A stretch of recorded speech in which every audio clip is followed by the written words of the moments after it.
Question number 18 the sum of fourth and eighth term of AP. देखो यहाँ पे मैं दे रखा है कि फोर्थ और एट्थ टर्म को प्लस करके आ रहा है 24 और the sum of sixth term and the tenth term is 44, यानी सिक्स्थ टर्म और टेंथ टर्म को प्लस करके आ रहा है 44। चलो करते हैं इसकी इक्वेशन बनाते हैं। पहला हमारा केस है ये वाला, ठीक है। इसमें हमें फोर्थ टर्म को यानी A4 और अगर हम A8 को प्लस करेंगे तो आ रहा है 24, फाइन। और हमें पता है कि भाई an हो जाए, an जो होता है वो है a plus N minus one into D. तो यहीं से क्या मैं इस A4 को लिख सकता हूँ a प्लस, ध्यान से देखना, a plus N minus one यानी 4 माइनस वन इंटू डी, ठीक है। ये मैंने लिखा A4 को क्योंकि इस केस में n की वैल्यू 4 है। अब इसी तरह से A8 को लिखेंगे, A8 को कैसे लिखेंगे, a plus 8 minus one into D. ध्यान से देखो A8 को कैसे लिखा है, a plus N minus one. जब हम A8 की बात कर रहे हैं तो भाई n की वैल्यू यानी पोजीशन, कौन सी पोजीशन की बात हो रही है, ये बात हो रही है एट्थ पोजीशन की, ठीक है। जब हम A4 की बात कर रहे थे तो n 4 था हमारा, यानी फोर्थ पोजीशन की बात हो रही थी। तो इस तरह से n की वैल्यूज चेंज होती हैं, ठीक है। यहाँ पे हम लिख सकते हैं, हाँ लिख क्या सकते हैं, इक्वल टू 24 लिखना पड़ेगा हमें। और ये तो अभी उठा के कोने में रखो, इसकी बात अभी करेंगे आराम से। अब ज़रा देखते हैं क्या प्लस माइनस हो रहा है इसमें, ठीक है। तो ये हो रहा है a प्लस 4 माइनस डी हो गया 3d, फाइन। ये 4 माइनस वन डी यानी 3d प्लस a, कौन सा a, ये वाला 8 माइनस वन 7 होता है, 7 into D 7d plus 7d, ये आ रहा है 24 के इक्वल। देखो a और a को प्लस करके आ रहा है कितना 2a, प्लस यहाँ से 3d और 7d को प्लस करके आ रहा है 10d इक्वल टू 24। इक्वेशन तो हमारी बन चुकी है बट इसको सिंप्लीफाई ज़रूर कर लेना। कैसे, dividing the equation by 2, the equation by 2। देखो 2 से डिवाइड करेंगे इसे हम तो क्या हो जाएगा, ये हो जाएगा 2a plus 10d equal to 24। हमेशा ना सिंप्लीफाई कर लिया करो इक्वेशंस को। तो 2 से 2 कट गया, 2 से कटा 5 और 2 से ये कटा हमारा 12। क्या क्या बचा हमारे पास, a plus 5d equal to 12। ये बनी हमारी पहली इक्वेशन, ठीक है। अगर तुम यहाँ से पहली इक्वेशन लेके सॉल्व करना शुरू कर दोगे ना, कैलकुलेशन बड़ी कॉम्प्लिकेटेड सी हो जाती हैं, फाइन। तो उसका ध्यान रखना, हमेशा इक्वेशंस को सिंप्लीफाई कर दो। अगर तुम्हें लग रहा है कि सारे के सारे नंबर्स किसी एक नंबर से डिवाइड हो रहे हैं, कर दो डिवाइड उसे, ठीक है। इसके बाद अगला कंडीशन जो था हमारा वो था, इसको ज़रा यहाँ लिख देते हैं, ठीक है। अगली कंडीशन जो थी यानी सेकंड केस जो हमें दे रखा है यहाँ पे, वो किन टर्म्स का दिया हुआ है, इसको एक मिनट बस, इसको ज़रा उठा के कोने में रख दिया, हाँ। अब अगली जो हमें कंडीशन दी है वो दे रखी है भाई किसकी, A6 और A10 की। साफ साफ दिख रहा है A6 और A10 की। चलो इसे भी सॉल्व कर लेते हैं। तो A6 प्लस A10 ये हमें कितना दे रखा है 44, यानी सिक्स्थ और टेंथ टर्म को प्लस करके आ रहा है 44, यानी सिक्स्थ पोजीशन पे जो भी नंबर है और टेंथ पोजीशन पे जो भी नंबर है उसे प्लस करके 44 आ रहा है। तो A6 को हम लिख सकते हैं a प्लस 5d, जैसे पहले लिखा था हमने, ऐसे ही इस A10 को लिख देंगे हम a प्लस 9d। ध्यान रखो n माइनस वन हो रहा है, तो A6 को तो हमने ये लिख दिया और यहाँ से A10 को हमने a प्लस 9d, और भाई इक्वल टू में तो हमारा 44 था ही।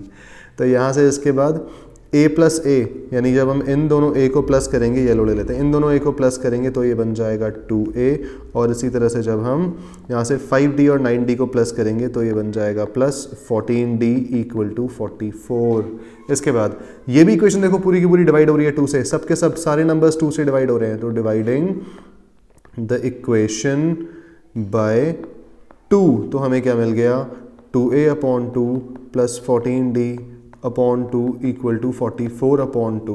चलो काटना शुरू करते हैं, 2 से 2 कटा, 2 ही कटा 7, 2 7 जा और 2 की टेबल में 22 जा आएगा। तो हमारे पास इक्वेशन बनी a plus 7d equal to 22। ये बन गई हमारी सेकंड इक्वेशन। अब दोनों इक्वेशंस हमारे पास आ चुकी हैं, दोनों को पकड़ के ज़रा एलिमिनेट या फिर सब्स्टिट्यूट जो करना है कर लो। हम यहाँ पे एलिमिनेट करेंगे, ठीक है। Now eliminating using elimination method, using elimination method हम यूज़ कर रहे हैं यहाँ पर, ठीक है। इसके आगे यूजिंग लिख लेना, using elimination method, using elimination method. सबसे पहले हम क्या करेंगे, a प्लस 7d वाली इक्वेशन को इक्वल टू 22 ऊपर लिख देंगे और a प्लस 5d वाली इक्वेशन को नीचे लिख दिया जो है 12, ठीक है।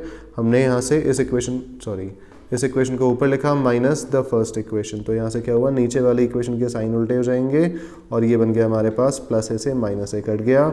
7 में से 5d माइनस करें, ध्यान से देखो 7d माइनस 5d ये हो जाएगा 2d इक्वल टू, अब क्या बचा हमारे पास 22 माइनस 12, 22 माइनस 12 10 आ गया। ठीक है, इस इक्वेशन को थोड़ा नीचे ले आते हैं और d आ गया हमारे पास यहाँ से 10/2 और ये आ जाएगा 5। तो कॉमन डिफरेंस हमारा आ चुका है 5। अब हम इस 5 को या तो इक्वेशन 1 में भी पुट कर सकते हैं, इक्वेशन 2 में भी पुट कर सकते हैं, किसी में भी कर लो। अब लिख देंगे यहाँ से substituting d in equation 1, in equation 1 तुम 2 में भी पुट कर सकते हो, कोई दिक्कत नहीं है। देखो इक्वेशन 1 क्या थी हमारे पास, ये थी a plus 5d equal to 12। ठीक है, तो ज़रा ऊपर वाला पोर्शन अब थोड़ा सा छोटा कर लेते हैं, फाइन, ये वाला पोर्शन थोड़ा छोटा कर लेते हैं और इसके बाद इक्वेशन को हमें अब सब्स्टिट्यूट करना है। सब्स्टिट्यूट कर लेते हैं भाई, इक्वेशन फर्स्ट हमारी थी a plus 5d equal to 12 और a प्लस 5 इंटू डी की वैल्यू कितनी आई हमारी 5 आई थी इक्वल टू 12। देखो d की वैल्यू हमारी 5 आई थी, तो ये बन जाएगा आपका a प्लस 5 5 25 इक्वल टू 12 और a इक्वल टू 12 माइनस 25। ध्यान से देखो ये जो यहाँ 25 प्लस में है जब उधर जाएगा तो माइनस 25 हो जाएगा और ये बना तुम्हारा माइनस 13। तो हमारा फर्स्ट टर्म तो आ गया माइनस 13, ठीक है, और d भी आ गया हमारा 5। अब हमें ये नहीं निकालना था, हमें निकालना था first 3 terms of the AP, यानी हमें पहली तीनों टर्म्स हमें कैलकुलेट करनी है। तो ये कैसे होंगी, देखो फर्स्ट टर्म तो हमारी निकल चुकी है यहाँ से आराम से। फर्स्ट टर्म हमारी कितनी आई है, a1 हमारी आई है माइनस 13 और सेकंड टर्म निकालने के लिए हम क्या करेंगे, a1 में ही d प्लस कर देंगे, यानी हमारी फर्स्ट टर्म यहाँ पे आ गई है माइनस 13। तो अगर हमें अगली टर्म निकालनी हो, अगली टर्म अगर हमें निकालनी हो तो भाई इसमें क्या करेंगे, कॉमन डिफरेंस प्लस करते रहेंगे, ऐसी तो बनता है AP हमारा। तो a2 में हम a1 कितना है हमारा, a1 हमारा आया था माइनस 13 प्लस d कितना आया हमारा, कॉमन डिफरेंस आया था 5। ठीक है, ये रहा हमारा a, ये रहा हमारा d, दोनों को प्लस करेंगे तो यहाँ से हमारी सेकंड टर्म आ जाएगी। तो माइनस 13 प्लस 5 ये होता है माइनस का 8। ठीक है, अब यहीं से आगे हमारी अगली टर्म माइनस 8 और थर्ड टर्म भी यहाँ से कैलकुलेट कर लेते हैं, जो कैसे आएगी, जब हम a2 में d को प्लस करेंगे, सेकेंड टर्म में हम d प्लस करेंगे तो हमारी थर्ड टर्म आ जाएगी और ये आ गई a2 यानी माइनस 8 प्लस 5 और ये आ गया माइनस 3। तो इस तरह से देखो हमारी तीनों टर्म्स यहाँ पे आ चुकी हैं, पहले आई माइनस 13, फिर आई माइनस 8 और फिर आ गई माइनस 3। ठीक है, तो हमें यहाँ पे कोई 2 टर्म्स नहीं दी थी इस क्वेश्चन में, हमें यहाँ पे 2 टर्म्स के सम दे रखे थे वो भी पेयर में। पहला पेयर हमारा ये रहा और दूसरा पेयर हमारा ये रहा। इससे हमने क्या किया, 2 इक्वेशंस बनाई, एक बार हमें दोनों इक्वेशंस मिल गई, उनको सिंप्लीफाई किया, एलिमिनेशन किया, सब्स्टिट्यूशन भी कर सकते हो, कोई दिक्कत नहीं है। सब्स्टिट्यूशन और एलिमिनेशन मेथड ज़्यादा डिस्क्रिप्शन में है 3rd चैप्टर में। ठीक है, यहाँ से हमारा a आ गया और d दोनों वैल्यूज़ आ गई, एक बार हमें दोनों मिल गए। तो a और d तो चाहिए होता है AP निकालने के लिए। फर्स्ट टर्म हमें मिल गई थी, d प्लस करके सेकंड टर्म निकाली, फिर थर्ड टर्म निकाली और यहाँ से हमारा क्वेश्चन नंबर 18 खत्म होता है। अब मिलते हैं 19th क्वेश्चन की तरफ।